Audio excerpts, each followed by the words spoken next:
कुडूस कंचार मार्गावरील पुलाची अवस्था अत्यंत दयनीय झाली असून पुलाच्या मधल्या भागातील लोखंडी पट्ट्या गंजल्याने पुलाच्या दोन भागांना जोडणाऱ्या ठिकाणी मोठी फट निर्माण झाली आहे. या ठिकाणी येणारी जाणारी वाहने आदळत असल्याने पुलाला जोरदार हादरे बसत आहेत.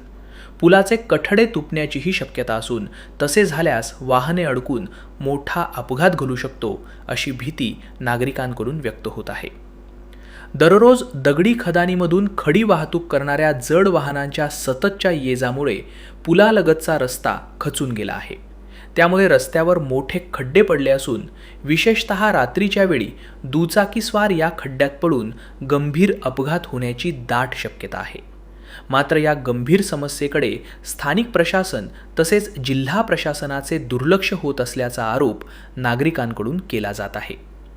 विशेष म्हणजे काही दिवसांपूर्वी पालघर जिल्हाधिकारी इंदुराणी जाखड यांनी क्रशर व खदानांची तपासणी करताना याच रस्त्यावरून प्रवास केला होता.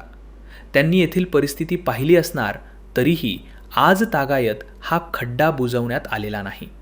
यावरून जिल्हा प्रशासनाच्या कार्यक्षमतेवर प्रश्नचिन्ह उपस्थित होत आहे.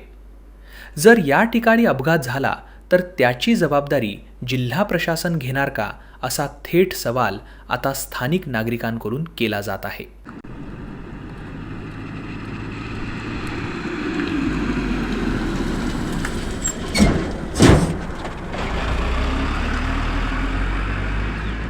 Subscribe for more content.